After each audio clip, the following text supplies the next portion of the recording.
عزیز دوستو، بزرگوں اور بھائیوں، امیر المومنین خلیفۃ المسلمین مراد مصطفیٰ صلی اللہ تعالی علیہ وسلم حضرت سیدنا عمر فاروق رضی اللہ تعالیٰ عنہ کو 26 ذی الحج کو زخم لگا تھا، قاتلانہ حملہ آپ پر کیا گیا تھا، اور یکم محرم الحرام کو اسلام کے اس بطل جلیل، اس قائد، اس لیڈر اور دنیا اسلام پر اپنی سیرت کے انمٹ نقوش چھوڑنے والے اس خوبصورت انسان نے دنیا سے پردہ فرمایا۔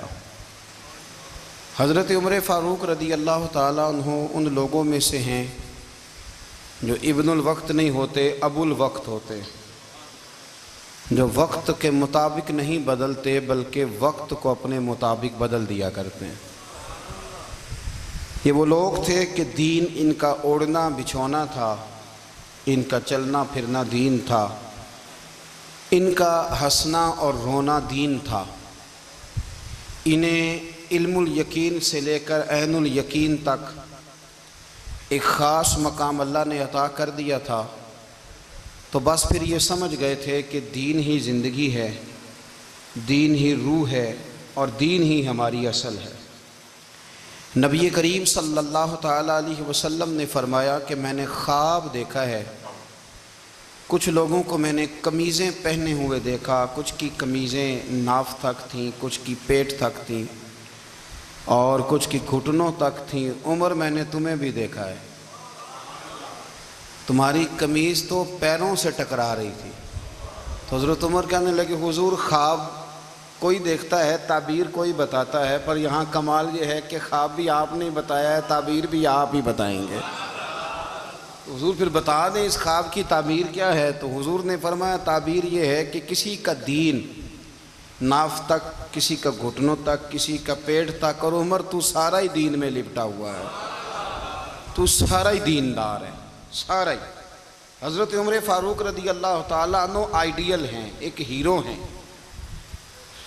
ان کی زندگی کے درجنوں پہلو ہیں، ہر سال ہم ایک پہلو بیان کر دیتے ہیں، کبھی عدل و انصاف پہ بات کر لیتے ہیں، کبھی نظام حکومت پر۔ ان کی زندگی کا ایک پہلو آج بھی ہماری گفتگو کا عنوان رہے گا، پر حضرت عمر کا مرتبہ اور مقام یہ ہے کہ نبی کریم علیہ السلام نے فرمایا کہ جبریل امین 950 سال میرے عمر کی شان بیان کریں تو عمر کی شان ختم نہیں ہوتی۔ 950 سال اگر حضرت جبریل بھی بیان کریں تو یہ مقام ہے سیدنا فاروق اعظم کا۔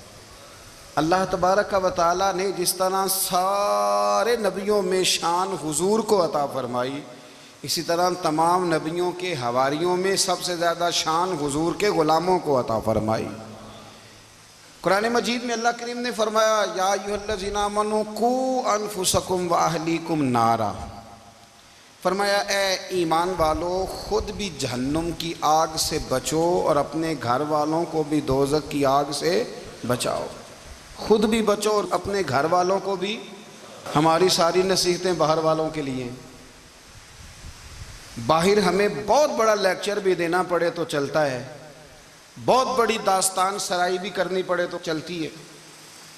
سٹیٹس اور معیار یہ ہے کہ سارا کچھ باہر والوں کے لیے، اور گھر کے وہ پھول جن کی آبیاری بھی ہم نے کرنی تھی، کوئی جڑی بوٹیاں اور گائیں تو وہ کاٹنی بھی ہم نے خود تھی، دھوپ اور چھاؤں کا خیال بھی ہم نے رکھنا تھا، وہاں ہماری نظر نہیں ہوتی۔ پڑوسی کے بچے کیا کر رہے ہیں یہ سارا پتہ ہوتا ہے، اور میرے گھر میں کیا گل کھل رہے ہیں اس کی مجھے خبر نہیں ہوتی۔ حضرت عمر فاروق نے جب یہ آیت نازل ہوئی تو فوراً عرض کیا، یا رسول اللہ صلی اللہ علیہ وسلم، اس کا کیا مطلب ہے کہ خود بھی دوزخ کی آگ سے بچو اور اپنے گھر والوں کو بھی بچاؤ؟ تو نبی کریم علیہ السلام نے فرمایا، عمر اس کا مطلب یہ ہے کہ جن چیزوں کا اللہ رسول تمہیں حکم دیتے ہیں تم اپنے گھر والوں کو ان چیزوں کا حکم دو، اور جن چیزوں سے اللہ رسول تمہیں منع کرتے ہیں تم اپنے گھر والوں کو بھی ان چیزوں سے منع کرو۔ حضرت عمر فاروق کی زندگی میں جو چیز آپ کو بہت زیادہ ملے گی نا، وہ یہ ہے کہ آپ نے جتنا کڑا احتساب محاسبہ باہر والوں کا کیا ہے نا، اس سے زیادہ بڑھ کے اپنا اور اپنے گھر والوں کا کیا ہے۔ یہ بڑا عجیب معاملہ ہے کہ ہم جتنے لوگ ہیں ہمارا معیار یہ ہے کہ سامنے والا غلط ہے اور میں ٹھیک، یعنی دوسرے کا بچہ گلی میں نظر آ جائے تو اس کی غلطیاں نکلنی شروع ہو جائیں گی، اور میرا بچہ سارا شہر گھوم آئے ایک ٹائر پہ موٹر سائیکل پہ، تو ہم کہتے ہیں کہ ابھی بچہ ہے، انشاءاللہ سیانا ہو جائے گا۔ اگر ابا جی آج تک سیانے نہیں ہوئے کہ اس کو سمجھا لیں، تو پھر بیٹے کا سیانا ہونا تو ہو سکتا ہے کہ وہ 60-70 سال لگ ہی جائیں۔ گھر کے اندر جب تک توجہ نہیں ہوتی، اور سب سے پہلے جب تک اپنی ذات پر توجہ نہیں ہوتی، میں کہا کرتا ہوں کہ باہر لیکچر چلتا ہے، گھر میں عمل چلتا ہے۔ لیکچر باہر چلتا ہے، گھر کے اندر عمل چلے گا۔ باہر تو آپ نے کہہ دیا نماز پڑھا کرو، ختم ہو گئی بات، لیکن گھر میں بچے نماز تب پڑھیں گے جب ان کے والد نماز پڑھیں گے۔ گھر میں کہہ دیا پردہ کرو، پر گھر میں بچیاں پردہ تب کریں گی جب ان کی اماں پردہ کرے گی۔ گھر کے اندر عمل چلتا ہے، باہر تو چلو بات بھی چل جاتی ہے۔ تو والد کا جب تک کردار بچے نہیں دیکھتے جب تک، اتنی دیر تک ان کا تبدیل ہونا ممکن نہیں ہوتا۔ حضرت عمر فاروق رضی اللہ تعالیٰ عنہ باہر والوں کا بھی بڑا سخت حساب کرتے تھے۔ بڑا ایک گورنر صاحب نے لباس بڑا شاندار پہننا شروع کر دیا تھا، تو حضرت عمر نے اتروا کے نا تو انہیں ٹاٹ کا لباس پہنا کے تو اونٹ چرانے کی ڈیوٹی دے دی تھی۔ اتنا سخت احتساب کرتے تھے۔ کسائی کی دکان پر بھی 1-2 گھنٹے کھڑے ہوتے تھے۔ جو آدمی مسلسل 2 دن گوشت خریدتا تھا نا، فرماتے تھے اس کا ٹیکس بڑھا دو، لوگوں کو دال نہیں مل رہی اور یہ روز گوشت کھاتا ہے۔ حضرت فاروق اعظم، اس کو جزیہ کہا جاتا تھا، یا کچھ اور معاملات ہوتے تھے بڑھا دیتے تھے۔ مسلسل جو 2 دن آدمی گوشت کھاتا تھا، فرماتے تھے مدینے میں غربت ہے، اگر یہ والا نظام تم کرو گے تو غریب لوگ کس کی طرف دیکھیں گے۔ لیکن اس سے زیادہ بڑھ کر جو ان کی زندگی کا معیار اور سٹیٹس تھا وہ یہ تھا کہ اپنے گھر کا خاص خیال رکھتے، خاص توجہ کرتے۔ ملک شام سے اور ایران سے کچھ لوگ آپ کی خدمت میں آئے، تو وہاں سے کچھ کنیزیں بھی آئیں، ان کے بادشاہ کا پیغام لے کے۔ شاہ ایران کی کنیز کو ملکہ نے کہا کہ نا حضرت عمر کی زوجہ کو دیکھ کے آنا ذرا کس طرح کی ہے۔ ہمارے ملک میں کیا کہتے ہیں، خاتون اول، باقی سارے دوؤں میں خاتون اول، ذرا خاتون اول کو دیکھ کے آنا۔ تو وہ جب آئی نا گھر میں ملنے، تو کہا کہ مجھے میری ملکہ نے کہا تھا کہ عمر کی زوجہ سے، اہلیہ سے ملاقات کر کے آنا۔ تو حضرت عمر کی اہلیہ نے نا ایک جوڑا کپڑوں کا دے دیا ملکہ کے لیے، اور ایک خوشبو کی شیشی دے دی۔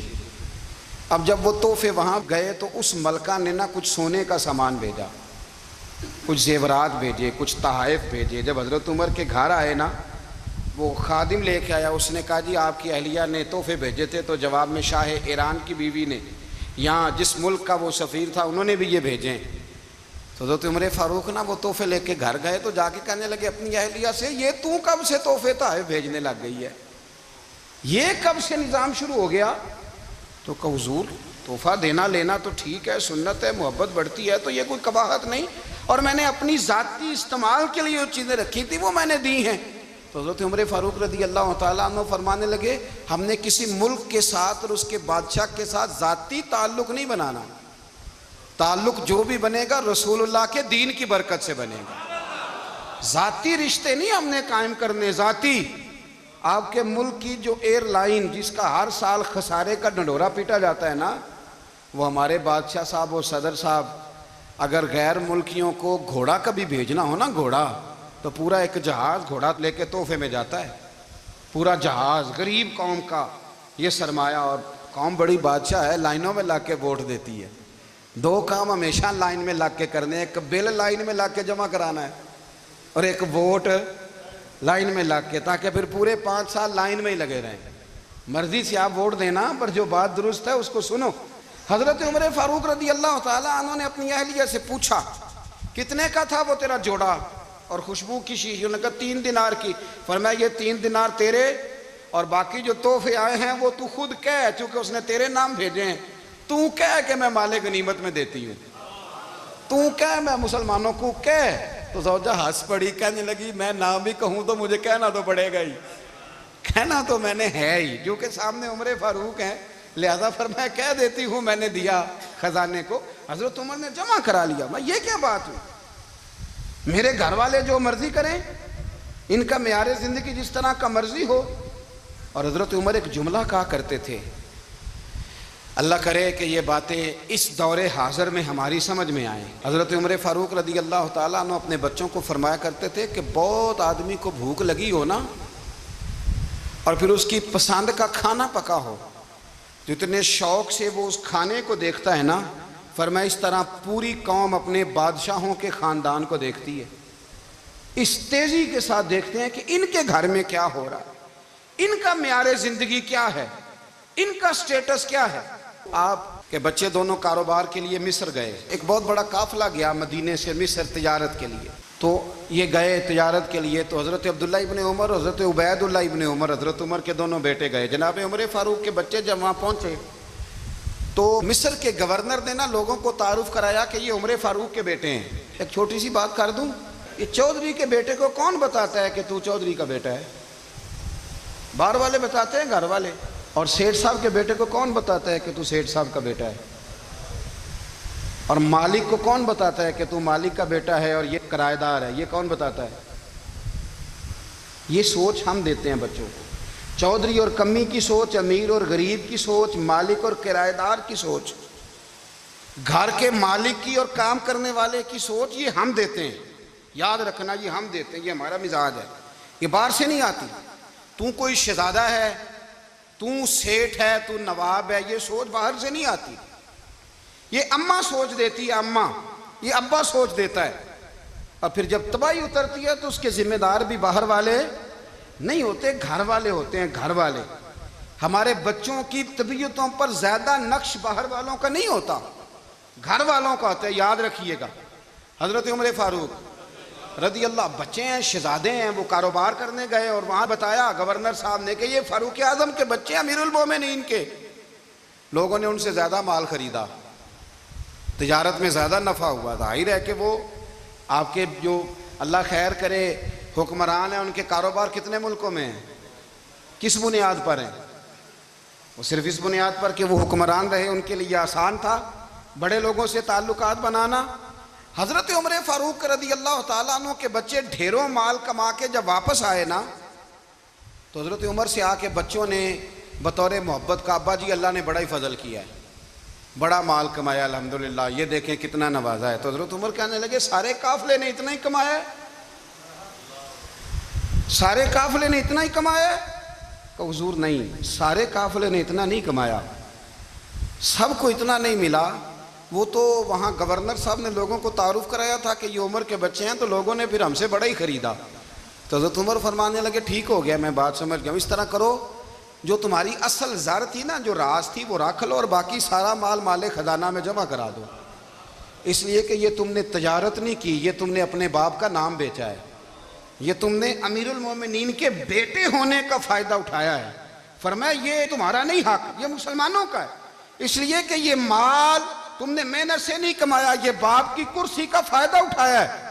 اور فرمایا اگر تم نے مال جمع نہ کرایا تو میں مال بھی لے لوں گا زبردستی اور کوڑے بھی ماروں گا، ڈبل سزا دوں گا، مرضی سے جمع کراؤ گے تو کوڑوں سے بچ جاؤ گے۔ بڑے بیٹے نے تو جمع کرا دیا، تو چھوٹا تھوڑا پریشان ہوا، تو حضرت عبداللہ ابن عمر چھوٹے بھائی کا ماتھا چوم کے کہنے لگے بیٹے چپ کر کے جمع کرا، یہاں بھی فخر کر کے ہم عمر کے بیٹے ہیں، اور قیامت میں بھی فخر کریں گے کہ ہم فاروق اعظم کے بیٹے ہیں۔ یہاں بھی ناز کریں گے اور وہاں بھی ناز کریں گے کہ عمر کے بچے ہیں۔ ہمارے باپ نے خود بھی حلال ہی کھایا ہے، اور جب ہماری کمانے کی باری آئی ہے تو ہمیں حکم بھی حلال کھانے کا دیا۔ بھائی ہمارا مزاج نہیں۔ بچہ جب لے کے آتا ہے 2 لاکھ روپیہ تو کبھی پوچھے کہاں سے آیا ہے؟ جب وہ پہلے دن غلط دوستوں کے پاس جا کے بیٹھتا ہے تو کبھی نکالا گھر سے اسے؟ یہ بہت سارے خمیازے ہمیں اس لیے بھگتنے پڑتے ہیں کہ ہم ابتدا میں سوراخ بند نہیں کرتے، جب اس میں شگاف پڑ جاتا ہے، سیلاب آتا ہے تو ہمیں ہوش آتی ہے۔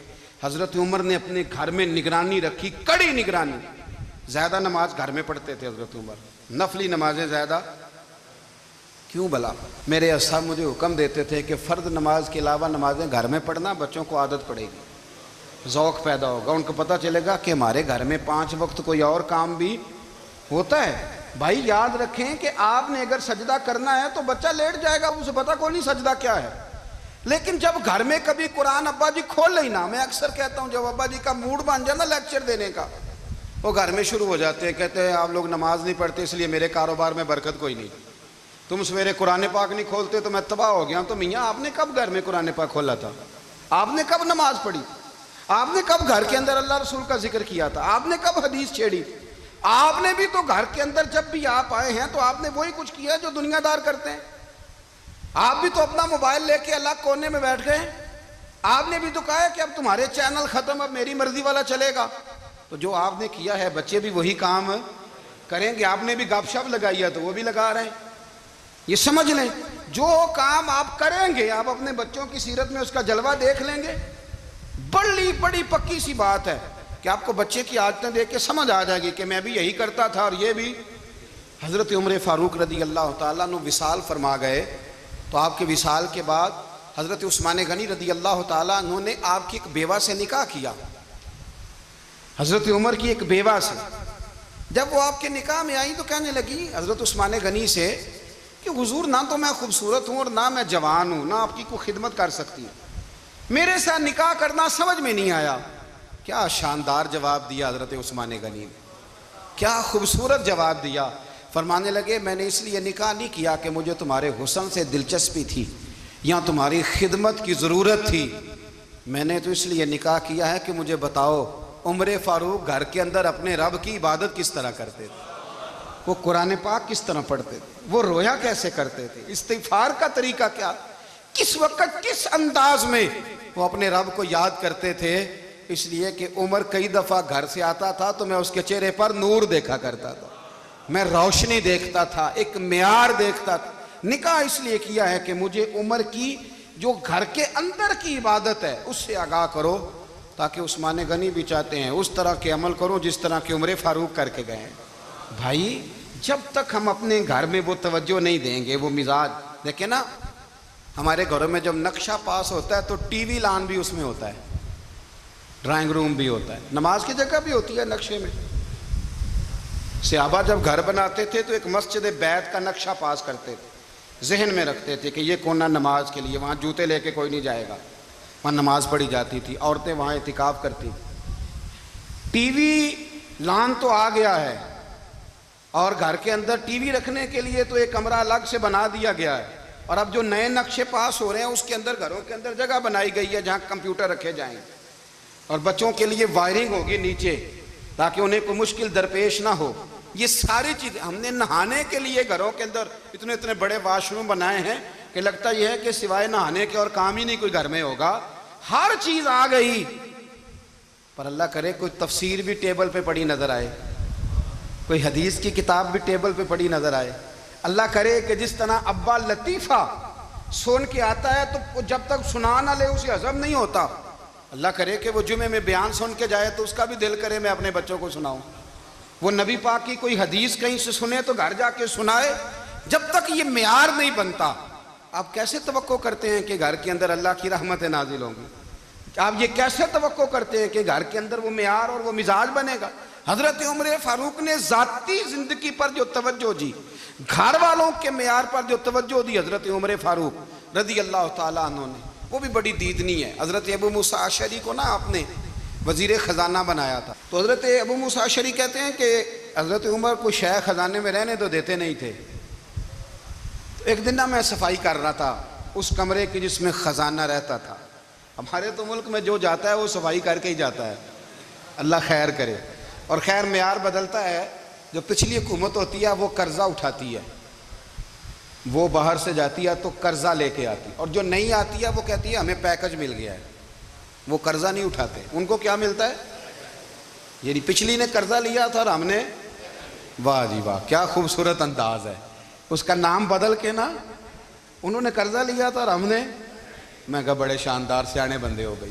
حضرت سیدنا ابو موسیٰ اشعری کہتے ہیں کہ میں نے نا مال غنیمت کی صفائی کی تو ایک دینار مجھے نا کہیں پڑا ہوا مل گیا، تو فرماتے ہمیں اجازت ہوتی تھی کہ ایک آدھ دینار ہم اپنی مرضی سے کہیں خرچ کر سکتے تھے. اگر آپ ناراض نہ ہوں تو ہمارے ہاں جب چیئرمین صاحب ناظم صاحب ٹھیکے دیتے ہیں تو ٹھیکیدار ان کا چھوٹا بھائی ہوتا ہے یا چچا کا بیٹا ہوتا ہے یا خالہ کا بیٹا ہوتا ہے. وہ خود ناظم ہوتے ہیں اور ان کا چھوٹا بھائی ٹھیکیدار ہوتا ہے. یعنی وہ نا سارا کچھ گھر کے اندر ہی رہتا ہے. گھر کے اندر ایک پیسہ دیتا ہے, دوسرا واپس اس کو واپس کر دیتا ہے. گھر کے اندر ہی. اب تو خیر ہمارے لوگ سمجھدار ہو گئے. ایک بندہ ایک سیاسی جماعت میں ہوتا ہے, دوسرا دوسری میں, اور تیسرا جس کی بھی حکومت آئی حکومت تو ہماری رہے گی نا. ایک بندہ تو ہے نا اس جماعت میں. یہ اچھا لوگوں نے ایک طریقہ نکالا ہے. تو حضرت عمر کے بیٹا گزر رہا تھا تو حضرت ابو موسیٰ اشعری کہتے ہیں میں نے صفائی کی تو 1 دینار نکلا. تو میں نے وہ 1 دینار نا حضرت عمر کے بیٹے کو دے دیا. میں نے کہا لو بیٹا اپنے چچا کی طرف سے تحفہ. تو گھر جا کے انہوں نے حضرت عمر کو بتایا کہ چچا نے پیسے دیے ہیں. چھوٹے بچے تھے. حضرت عمر نے حضرت ابو موسیٰ اشعری کو بلا لیا اور بلا کے فرمانے لگے میں تو تمہیں اپنا دوست جانتا تھا اور تو نے میری اولاد کو ہی دنیا دار بنانا شروع کر دیا. میرے بچوں کو ہی تم نے دنیا دار پیسوں پہ لگانا شروع کر دیا. میں تو تمہیں یار سمجھتا تھا. فرمایا تمہیں چاہیے تھا میرے بیٹے کو نصیحت کرتے کہ بیٹا پیسوں سے رب راضی نہیں ہوتا, اس کی رضا والے کام کیے جائیں تو رب راضی ہوتا ہے. اور فرمایا تمہیں کوئی اور گھر نہیں ملا تھا تباہ کرنے کے لیے, میرا ہی گھر ملا تھا. اٹھاؤ اپنا دینار اور خبردار آج کے بعد میرے بچوں کے ساتھ یہ والی نیکی نہ کرنا. اور ہمارا کیا سٹیٹس ہے, دوستی ہے یہ اس سے جو تحفے زیادہ دے, جو بچوں کو خراب کرنے میں مدد زیادہ کرے اس کے ساتھ یہ رہنا. حضرت عمر نے گھر پہ اور سب سے بڑھ کر اپنی ذات پہ توجہ کی. حضرت ابو مالک رضی اللہ تعالیٰ عنہ کہتے ہیں میں عمر کے پیچھے پیچھے ایک باغ میں گیا, اکثر اس باغ میں جایا کرتے تھے. اور عمر جا کے نا تو درخت کے نیچے بیٹھ گئے اور فرمانے لگے او امیر المومنین اللہ سے ڈر جا, ورنہ جس رب نے حکومت دی ہے وہ عذاب بھی بڑا دے گا. ڈر جا رب سے. کبھی ساری زندگی حضرت عمر نے اپنا کوئی تعارف نہیں کرایا, کبھی نہیں. ایک بندے نے آپ کے سامنے تعریف کر دی آپ کی تو فرمانے لگے تو خود بھی ہلاک ہوا اور مجھے بھی ہلاک کر دیا. کیا ضرورت پڑی ہے میری تعریفیں کرنے کی, اتنی دیر میری تعریف میں لگائی. اللہ کا ذکر کرتا رب تجھے ثواب دیتا, حضور پہ درود پڑھتا تو رب تیرے اوپر رحمتیں نازل کرتا. کس چکر میں ہے؟ آج جتنا اچھی کوئی خوشامد کرے اتنی اچھی وزارت ملتی ہے, جتنی اچھی اس کو جو ہے وہ چاپلوسی کرنی آیا درجہ بھی اسے اتنا ہی اچھا ملتا ہے. حضرت عمر فاروق رضی اللہ تعالیٰ عنہ آپ کے بیٹے کہتے ہیں, صاحب فتوح الشام نے لکھا ہے, آپ کے صاحبزادے کہتے ہیں میں نکلا تو میرے ابا جی نا اپنی پشت پر مشکیزہ رکھ کے کنویں سے پانی بھر کے آ رہے تھے. میں دوڑ کے آگے گیا, میں نے کہا ابا جی مجھے دے دے. فرمانے لگے بیٹا تیرا کیا خیال ہے, کوئی اور نہیں تھا مشکیزہ بھر کے لانے کے لیے, تیرا کیا خیال ہے؟ کہا ابا جی بڑے لوگ تھے پر آپ کیوں اٹھا رہے ہیں؟ فرمانے لگے نفس نا ذرا میرا بڑا ہو گیا تھا, اسے ذرا ذلیل کر رہا ہوں, ذرا اپنا محاسبہ کر رہا ہوں. یہ مجھے کہہ رہا تھا تو بڑی چیز ہے, تو میں نا ابھی مشکیزہ گھر رکھ کے آؤں گا, پھر تیری ماں نے مجھے کہا ہے کہ گھر میں لکڑیاں کوئی نہیں جلانے کے لیے, پھر میں جنگل سے لکڑیاں کاٹ کے لاؤں گا. امیر المومنین بن کے نا تو میرا نفس تھوڑا بڑا ہو گیا. اب یقین کریں ہمارا آزما خراب ہو جاتا ہے جب تک ہمارا تعارف صحیح نہ ہو, ہمارا تعارف ٹھیک نہ ہو. میں یہ ہوتا ہوں, میں وہ ہوتا ہوں, چھوڑ مٹی دیں تے مٹی رہنا ہی, مٹی دیں تے مٹی دیں تے مٹی رہنا ہی. ایویں کادی بلے بلے اج مٹی دے اتے بندیا تے کل مٹی دے تھلے, مٹی دیں تے مٹی رہنا ہی. کادی بلے, مجھے پوچھ لو, مجھے جان لو, میرا نام لے لو, میں بھی آیا ہوں, میں بھی ہوتا ہوں, میرا بھی یہ تذکرہ ہے. جس کو اپنا تعارف کرانا پڑ گیا اس سے بھی زیادہ کمزور کوئی ہے. فوٹو میں دکھاتا پھرتا ہے فلانے کے ساتھ فوٹو, فلانے تو کمزور بندے یہ کام کر. حضرت عمر فاروق اللہ اکبر, حضرت عمر جیسا بندہ 24 لاکھ مربع میل کا حکمران, اور شاہ روم کو خط لکھ کے کہتا ہے میں منت نہیں کرتا میں حکم دیتا ہوں. اتنا تگڑا بندہ. جنگ قادسیہ کے لیے حضرت سعد بن ابی وقاص کو بھیجا, فتوح الشام پڑھ کے دیکھیں. حضرت عمر بڑے پریشان ہیں, اتنے دن ہو گئے کوئی رپورٹ ہی نہیں آئی. اب تو موبائل ہے نا, تو 1-1 منٹ کی رپورٹ لیں آپ, بلکہ آپ 1-1 منٹ کی فوٹو لیں, آپ رپورٹ تو دور رہ گئی. حضرت عمر فاروق رضی اللہ تعالیٰ عنہ بڑے پریشان ہیں کہ قادسیہ میں حضرت سعد بن ابی وقاص کے ساتھ لوگ جہاد کرنے گئے, رپورٹ کوئی نہیں آ رہی. اتنے پریشان تھے کہ باہر نکل کے نا اس رستے پہ بیٹھ جاتے جو رستہ قادسیہ کی طرف سے آتا تھا. جو بھی آتا جاتا پوچھتے جنگ کے کیا حالات ہیں. ادھر جب اللہ نے فتح دے دی نا تو حضرت سعد بن ابی وقاص رضی اللہ تعالیٰ عنہ نے نا ایک قاصد کو خط دے کے بھیجا، کہنے لگے عمر کے پاس جاؤ، انہیں اطلاع دو کہ الحمدللہ اللہ نے اسلام کو فتح عطا کر دی ہے۔ یہ حضرت عمر کو جا کے دینا، وہ بڑے پریشان ہوں گے۔ وہ جو اس زمانے میں اس طرح ہوتا تھا کہ کئی دور دور سے صحابہ جو دوسرے شہروں کے ملکوں کے رہنے والے ہوتے تھے وہ بھی آ کے شامل ہو جاتے تھے جہاد میں۔ کوئی ایک دفعہ مدینے آیا، کوئی 2 دفعہ آیا، پھر اپنے اپنے علاقوں میں بہت سارے لوگوں نے زیادہ دفعہ حضرت عمر کو دیکھا بھی نہیں تھا۔ وہ جو قاصد خط لے کے آیا تھا نا، اس نے 1 دفعہ دیکھا تھا، حضرت عمر بوڑھے ہو گئے، وہ پہچانتا نہیں تھا۔ ادھر سے وہ خط لے کے آ گیا، حضرت عمر مدینے سے باہر نکل کے اس روڈ پہ بیٹھے تھے جو قادسیہ سے آتا تھا۔ جب وہ اس آدمی کو آتے دیکھا تو حضرت عمر اٹھ کے کھڑے ہو گئے، فرمانے لگے قادسیہ سے آ رہے ہو؟ وہ کیا کہتا ہے؟ پھٹے پرانے کپڑے، ٹوٹے ہوئے جوتے، سر پہ پرانی پگڑی، کہنے لگے غلام مدینے کے رہنے والے ہو؟ حضرت عمر کہنے لگے ہاں مدینے کا ہوں۔ کہا میں قادسیہ سے آیا ہوں، الحمدللہ اللہ نے اسلام کو فتح دے دی ہے، الحمدللہ کفر کی کمر ٹوٹ گئی ہے۔ اس نے یہ بات کر کے تو گھوڑے کو ایڑی لگائی، گھوڑا دوڑنے لگا مدینے کے، حضرت عمر بھی ساتھ ساتھ دوڑ رہے، فرمانے لگے اچھا بتاؤ خالد بن ولید کا کیا حال ہے؟ تھوڑا آگے جا کے فرمانے لگے اسامہ بن زید کیسے ہے؟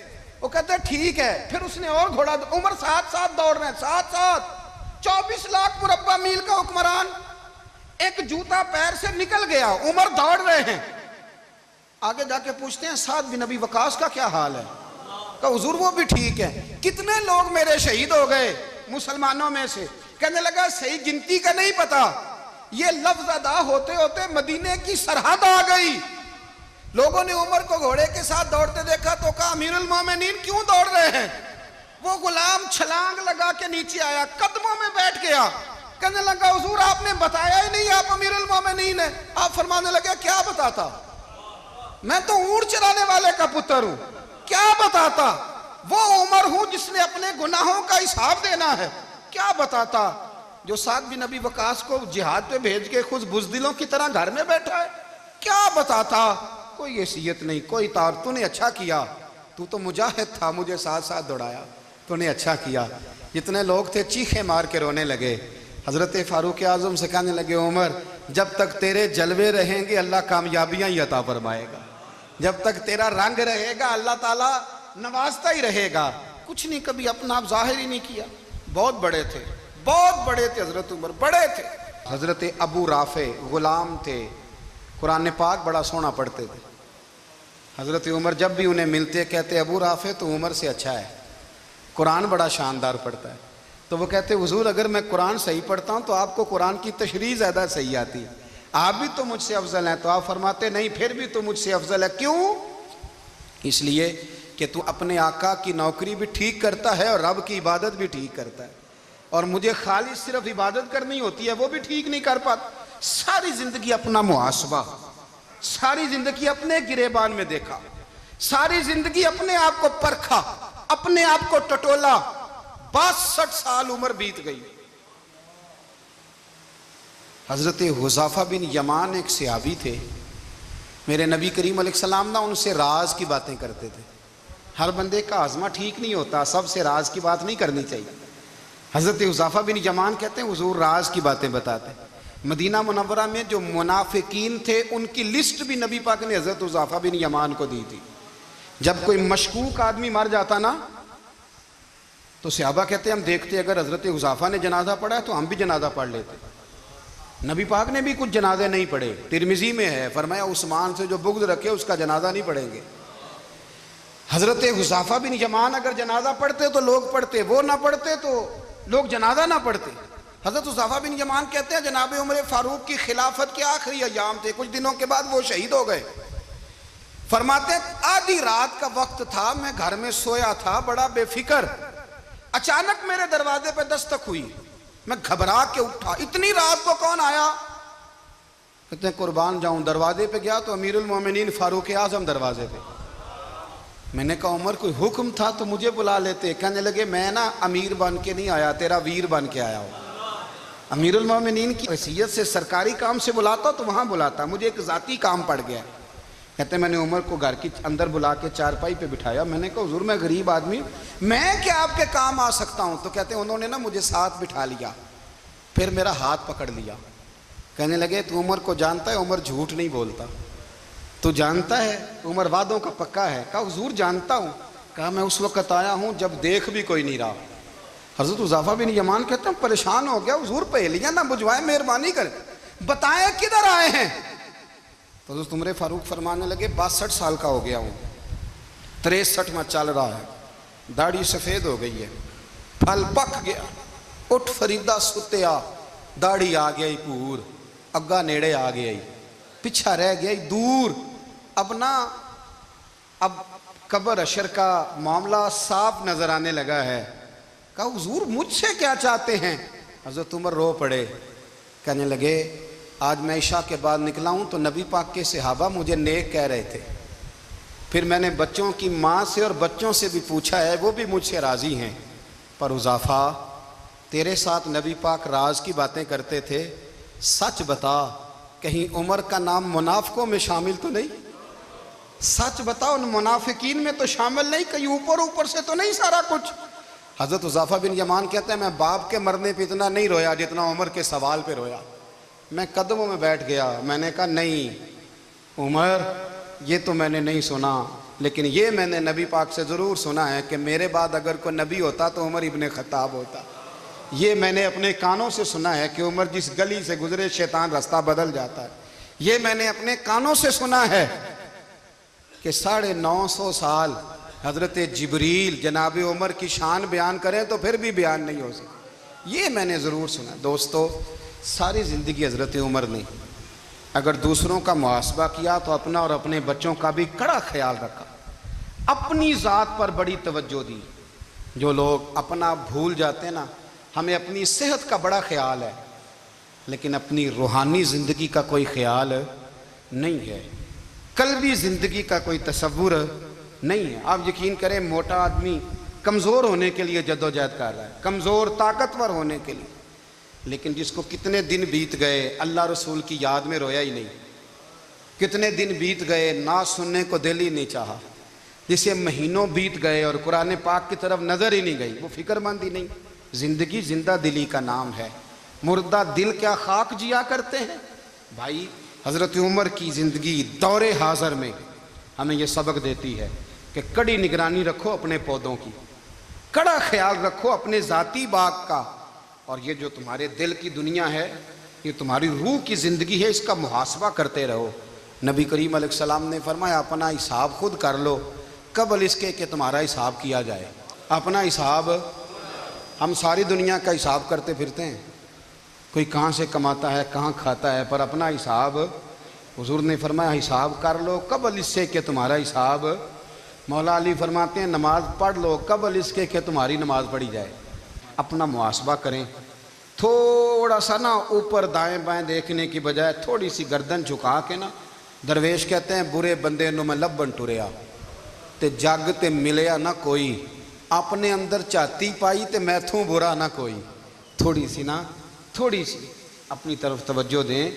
ہم نا بے چین وقت گزار رہے ہیں، بے قرار ہیں، بے سکون ہیں، سبب یہ ہے کہ ہم نے نا اپنا حساب کرنا چھوڑ دیا ہے۔ حساب کرو گے، بے حساب تو بندہ روٹی کھا لے تو بیمار ہو جاتا ہے، اور اگر زندگی بے حساب گزرے، گناہوں کا حساب ہی نہ کیا جائے، تقوی کی طرف توجہ ہی نہ کی جائے، تو پھر زندگی دشوار ہو جاتی ہے۔ ہمیشہ مدحت خیر الانام میں گزرے۔